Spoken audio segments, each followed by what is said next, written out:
Fala galera, sejam muito bem-vindos à coletiva do Tidico. Gente, muita coisa acontecendo no nosso São Paulo Futebol Clube. Quando nós imaginávamos que o São Paulo teria iria ter dias mais calmos, mais tranquilos, um pouco antes da data FIFA, nós estávamos completamente enganados. Muitas mudanças, muitas chegadas e saídas no nosso mais querido e mais amado São Paulo Futebol Clube, o maior clube do mundo. Time do técnico Hernan Crespo, né? O grande Hernan Crespo tá fazendo um trabalho fantástico, né? Gente, eu te digo, atualizo vocês de tudo que acontece, de tudo que rola em tempo real no nosso tricolor. Antes da gente começar, sem enrolação, isso é muito rápido, galera. Se inscreve aí, quem ainda não é inscrito, ative as notificações e deixa o like. Vão deixando esse like aí que dá mó moral e ajuda demais no trabalho diário, no trabalho do dia a dia. Dá mó moral pro canal, gente. Bora pro Tidico, bora pro vídeo, bora, gente, porque tem muita coisa acontecendo. A começar por uma das coisas que já era esperada, né? Inclusive, o cara que eu vou citar aqui não tá jogando nada, né? É ele mesmo, Nahuel Ferraresi. Foi convocado para sua seleção, tá jogando uma barbaridade, né? Já estávamos acostumados com o Nahuel Ferraresi ser um jogador de seleção, ser convocado, né, para sua seleção, assim como Bobadilla o Arboleda, né, e alguns outros do elenco, mas o Ferraresi não está brincadeira. A forma como ele está jogando, a forma como ele está adaptado nesse São Paulo do Hernan Crespo, e ele é um dos que eu acho que o Ferraresi nós podemos colocar no mesmo balaio aí dos grandes jogadores que estão evoluindo com o técnico Hernan Crespo, né? Que estão mostrando um rendimento acima do normal, que é muito bom. Como o Marcos Antônio, Bobadilla, o Wendel vinha mostrando antes de se lesionar, Luciano jogando uma barbaridade. Alguns jogadores com o Crespo se transformaram, né? Enzo Dias, eu acho que melhorou. Tem o Cedric, que agora apresenta uma melhora. Rodriguinho é outro cara. Eu acho que o Ferraresi também. Ferraresi já era um bom jogador, mas a gente via que estava completamente mal aproveitado, né? Jogando de lateral direito, avançando. Hoje a gente dá risada, né? Hoje a gente lembra disso dando risada, né? Mas mesmo assim o Ferraresi ainda fazia bons jogos. A gente via que era um cara que tinha qualidade, né? Mesmo jogando de lateral direito, avançando. Uma coisa assim completamente patética, ridícula, né? Agora, com um treinador de verdade, olha a evolução do Ferraresi. Está jogando de forma impressionante, tanto na defesa quanto no ataque. Ele avança muito, ele é doidão, ele gosta, ele avança muito. Tá jogando muito bem no ataque e na defesa também. Porque é aquilo que eu falo pra vocês, a maioria dos times que jogarem contra o São Paulo não vão atacar. É raro os momentos em que o São Paulo vai ser atacado, que os times vão ficar pressionando o São Paulo. Então, por conta disso, Ferraresi e o Sabino menos porque tá lento, mas o Ferraresi, por conta disso, por conta do time sempre ficar, a maioria dos times que o São Paulo joga contra ficam retraídos, o Ferraresi acaba ganhando espaço, né? Ganhando essa oportunidade de avançar cada vez mais junto com o Cedric, né? Em um sistema de alas aí. Então, muito bacana. Ferraresi convocado, jogando demais no São Paulo. E aí nós temos boas notícias envolvendo o Wendel e Arboleda. Temos 1 milhão de desfalques, né? André Silva, que combinou tudo isso do centroavante, da chegada do centroavante, que eu vou trazer aqui para vocês. Oscar, Lucas Moura, uma situação periclitante. André Silva, Marcos Antônio, Caleri, Rian Francisco, tudo isso, né? Mas independente de todos os desfalques, nós podemos comemorar a volta, a possível volta. O Wendel, o Arboleda também desfalcados, né? O São Paulo muito desfalcado. Agora nós podemos contar, né, com a volta, com maior esperança na volta do Wendel e do Arboleda, que são dois jogadores principais ali também. O Sabino tá jogando bem. Sabino não é bom igual o Ferraresi, Alan Franco e Arboleda, mas tá jogando bem. E tem o Tolói também pra jogar, né? Só que a zaga do São Paulo fica fortíssima, com, por exemplo, Ferraresi, Arboleda e Alan Franco. Ferraresi vai pra seleção, põe o Tolói. O Sabino pra mim é um dos piorzinhos ali, mas o Sabino tá jogando bem no sistema do Crespo. Então é uma zaga fantástica. A gente vê o São Paulo vacilar, às vezes, em tomar alguns gols que é vacilo, né? Não são jogadores ruins, é vacilo. Mas vamos torcer pro Crespo montar a melhor zaga e melhorar cada vez mais no sistema defensivo do São Paulo para fechar cada vez mais a casinha, que isso tá muito, muito, muito próximo de acontecer. Galera, Diego Costa foi oferecido ao São Paulo. Gente, vocês estão preparados para o mercado da bola? Agora nós vamos entrar puramente no mercado da bola, dos possíveis jogadores que estão chegando agora no São Paulo. Agora vai ser puramente mercado da bola. 1 milhão de nomes surgindo e eu vou tentar trazer todos aqui pra vocês nesse vídeo. Diego Costa foi oferecido, horroroso, tchau. Jogou muito bem lá fora, aqui, né, onde que ele tava? Grêmio, Galo? Não dá. Não quero nada, não quero nem pensar nele. O que vocês acham? Deixa a opinião de vocês. Eu também não sou o dono da verdade. Eu não queria de jeito nenhum o Diego Costa hoje no São Paulo. De jeito nenhum. Pela idade, por ele não ter dado certo, jogou bem um momento da carreira lá fora. Hoje eu não queria de jeito nenhum e aparentemente a diretoria do São Paulo também não. A diretoria do São Paulo chegou e falou, não, de jeito nenhum, não interessa, ainda bem. Eu não sou o dono da verdade. Comentem se vocês queriam ou não o Diego Costa com o Crespo. Foi oferecido o Diego Costa de novo, né? O São Paulo já teve várias interações com o Diego Costa. Quase em toda a janela de transferência, o São Paulo tem interações com o Diego Costa, né? Mas pra mim é uma excelente notícia. Pode ser oferecido, qualquer um pode oferecer, sondar jogador, o São Paulo ir atrás, jogadores serem oferecidos, isso faz parte. Qualquer coisa pode acontecer. Agora, eu fico muito feliz do São Paulo não querer o Diego Costa. É isso que chega, que ele foi oferecido, que o São Paulo prontamente não, legal, obrigado por oferecer, não obrigado, né? Obrigado aí, mas valeu, tchau, obrigado. Então eu tô feliz do São Paulo não querer o Diego Costa, mas é um dos nomes oferecidos. Outro nome é o Gonzalo Lencina. Vocês lembram do Gonzalo Lencina? Gonzalo Lencina é aquele jogador que eu não faço a mínima ideia também. Parece que ele é do Tolima, centroavante do Tolima. Não conheço nada. Se alguém conhecer e quiser deixar nos comentários, te digo, é bom, é ruim, seria interessante, não seria. Eu não posso dizer. O que eu tenho aqui é que eu não conheço. Se eu não conheço, ele não é bom, hein, galera? Brincadeira dessa parte. É difícil eu não conhecer jogador, viu, gente? Não tô querendo me gabar aqui, não, mas é difícil eu não conhecer um jogador. Esse Gonzalo Lencina, eu nunca ouvi falar desse cara. Posso já ter visto em algum jogo, ele é do Tolima.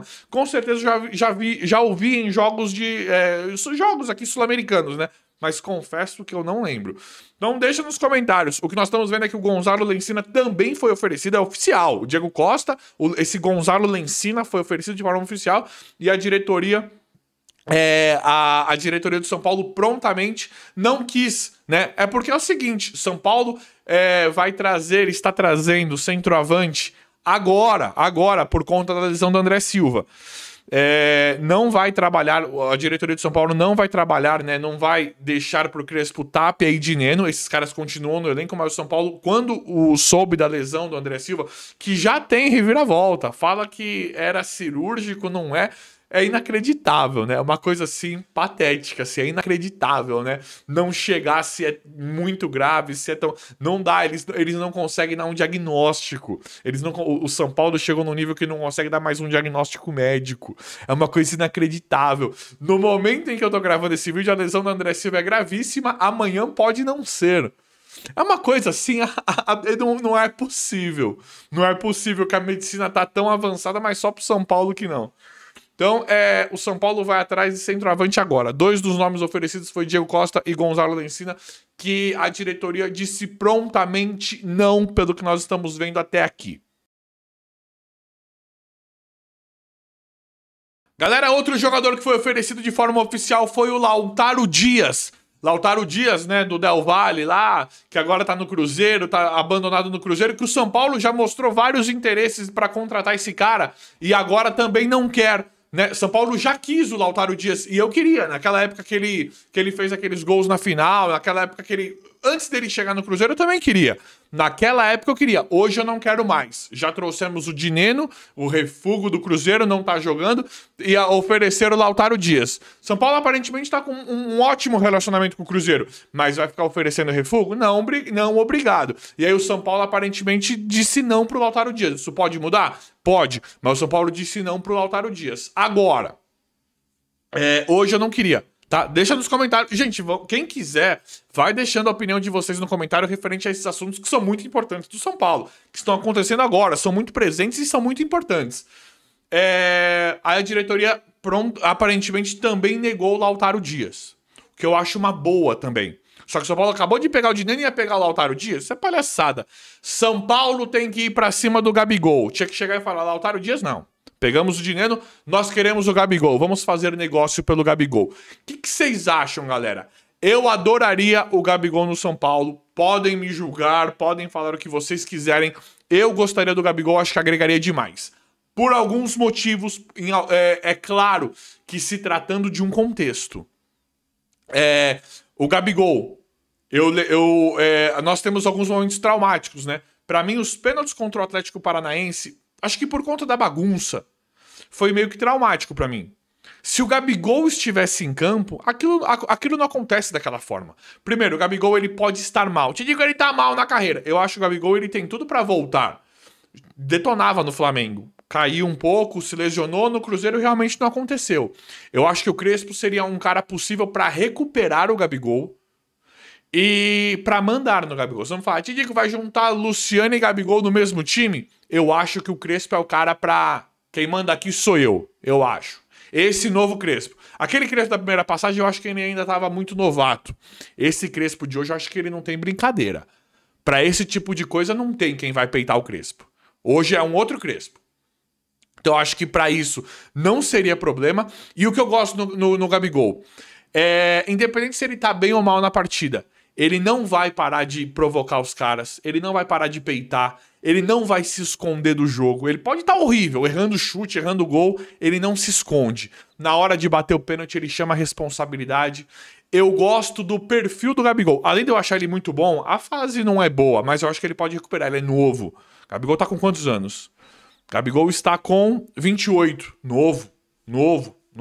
É um jogador, a idade beira o ideal. Não é um menino, não é mais já tão jovenzinho e não tá muito velho. Idade muito boa, 28 anos pelo Gabigol. Se eu fosse o São Paulo, eu iria fortemente pra cima do Gabigol por conta desses contextos. Eu tô certo ou eu tô errado, galera? O que vocês acham? Eu adoraria. Eu acho que é um cara que tem muita personalidade. O Crespo falando com ele, aqui vai ser assim, assim, assim. Ele abraçando o projeto, acho que ele pode render demais. É um cara que não se esconde no pênalti, não tem brincadeira com ele. Eu gosto. Você coloca Lucas perto do Gabigol, Ferreirinha, ficaria fortíssimo. Oscar armando pro Gabigol. Nossa, eu adoraria. Te digo valores, nada assustador, né? Gabigol já está em baixa. O Cruzeiro lá não tem brincadeira. Se o cara lá falar que ele não quer mais algum jogador, ele não tá nem aí se ele vai perder 40, 50 milhões de reais pelo investimento. O cara não tá nem aí, né? Mas os valores são relativamente ok, né? O Gabigol desvalorizado tem uma avaliação de mercado de aproximadamente 6 milhões de euros. Aproximadamente. O que não é isso, né? Daria pra fazer uma barganha. Ele é o mesmo preço do André Silva. São Paulo acho que pagou 25, 26 milhões de reais pelo André Silva, né? Acho que se São Paulo faz uma oferta pelo Gabigol de 25, por exemplo, leva uma vez que ele tá encostado. Se os caras quisessem ele lá, se os caras... Não, é nosso ídolo, nosso craque. Perdão. Nosso jogador importantíssimo. Aí não ia dar pra tirar. Agora, uma vez que ele tá encostado, eu acho que o São Paulo poderia ir fortemente sim pra cima do Gabigol. Eu tô errado ou não tô, galera? Eu tô viajando muito? Deixa nos comentários que eu não sou o dono da verdade, né? 28 anos, está encostado no Cruzeiro, tem o Caio Jorge jogando demais. E valores relativamente ok com as contratações que o São Paulo vem fazendo. Gente, vamos encerrar esse assunto do Gabigol. Eu particularmente adoraria. Marcos Leonardo, e aí? O São Paulo tá certo. São Paulo tá certo de ir atrás, de ir pra cima de um jogador desses. Falam aí que não durou nada, né? A gente sabe que é muito difícil. Júlio Casares, uma movimentação do presidente, né? Que eu acho que todo mundo sabia que era muito difícil a contratação, que é uma coisa muito, muito difícil de acontecer, né? Hoje falam que estão falando aí que é basicamente impossível do Marcos Leonardo chegar no São Paulo. Pelos valores. Aparentemente ele não vai ficar lá, né? Aparentemente ele não tá agradando tanto lá. E aí viram, né, que ele estourou isso aí, que ele é torcedor do São Paulo desde criança, desde menino. Aí o Júlio Casares, presidente do São Paulo, seguiu o Marcos Leonardo nas redes sociais. O que dá uma chacoalhada em relação a isso, né? Valores estratosféricos, né? Falam em 40, ele foi comprado, né, por aproximadamente 40 milhões de euros, um valor assim que o São Paulo nunca teria. Mesmo teria que acontecer quase que um milagre pro São Paulo conseguir esse cara por um empréstimo. Então me empresta aqui, não sei o que e tal. É claro que o cara pra jogar no Al Hilal ou no São Paulo, é Al Hilal? Acho que é Al Hilal, né? a qualquer time lá de Al Hilal, Al Rayyan. É claro que qualquer jogador, pra jogar nesses clubes ou jogar no São Paulo, eles vão preferir jogar no São Paulo. É que o valor lá é muito maior, mas é óbvio que eles preferiram jogar muito aqui. Você imagina, o Marcos Leonardo chega e pega o Santos, ele tá no São Paulo com o Crespo. Crespo, melhor campanha. Crespo, hoje, o São Paulo é o melhor time do futebol brasileiro. Hoje, nesse momento. Você imagina o Marcos Leonardo podendo pegar o Santos com o Neymar lá e podendo fazer gol e tal. O jogador adora esse tipo de coisa. Pegar o Gabigol no Cruzeiro e fazer gol, o jogador adora esse tipo de coisa, né? E hoje tem todo um ambiente favorável para isso acontecer no São Paulo. Ele vai jogar ao lado, iria jogar ao lado do Lucas, do Caleri, do Oscar, né? Só um fera. Ferreirinha jogando muito, Luciano, só fera, né? Só fera. Então ele adoraria, né? Mas muito difícil financeiramente falando. Vamos ver como é que vai ficar. Pelo que a gente vê, é basicamente impossível pelos valores. Até mesmo se fosse uma coisa assim muito... Se o São Paulo fizesse tudo, viesse por empréstimo, até assim a gente vê que tem uma certa dificuldade pro Marcos Leonardo chegar. Então, mas eu gosto muito, acho muito certo a diretoria sondar e ir atrás de jogadores nesse nível. Eu adoraria também a contratação do Marcos Leonardo. Acho um excelente centroavante, muito bom de bola, jogador muito promissor que caberia como uma luva nesse São Paulo aí. Chegaria jogando, detonando. Adoraria, mas nesse momento muito difícil. Vamos ver como é que vai ficar tudo. Eu vou sempre atualizando vocês em relação a isso e deixa nos comentários. Que vocês gostariam do Marcos Leonardo? Preferia ele, o Gabigol? O que vocês acham? Falam que o São Paulo vai ter que fazer uma engenharia financeira muito grande para conseguir qualquer coisa, um empréstimo, qualquer coisa com o Marcos Leonardo, mas nesse momento muito difícil. E galera, uma novidade espetacular. São Paulo tá assinando com jovens garotos, acabou de assinar com o lateral direito Lucian. Ele foi campeão, né, da Libertadores Sub-20 e do Mundial Sub-20 com o Flamengo em 2024. São Paulo acabou de contratar, acabou de assinar com o São Paulo o Lucian, lateral direito que era do Flamengo. Muito legal, 19 anos, São Paulo fechou contrato com ele até 30 de 6 de 2028. Multa rescisória de 80 milhões de reais. Muito bacana. Trouxe outros jogadores também, né? Mas eu acho que esse Lucian aqui é muito bacana. São Paulo, de uma certa forma, 19 anos, o Crespo já falou que não tem idade. Então esse cara, ele não é que ele só reforça o sub-20, ele reforça o time principal. Se ele estiver detonando, jogando muito bem, ele reforça o time principal, porque o Crespo já falou que não tem idade. Então eu acho que esse Lucian aí pode, de uma certa forma, vamos ver como é que vai ser tudo, né? Como é que vai ser a história dele no São Paulo, mas ele pode aumentar, de uma certa forma, né? De uma forma muito bacana, a competitividade de uma forma saudável na lateral direita do São Paulo. Mas vamos ver como é que vai ficar tudo. Eu vou sempre apurando, atualizando, trazendo tudo pra vocês em tempo real. O vídeo aí foi esse, espero que vocês tenham gostado. Se inscrevam no canal, ativem as notificações e vão deixando like. Obrigado e até a próxima.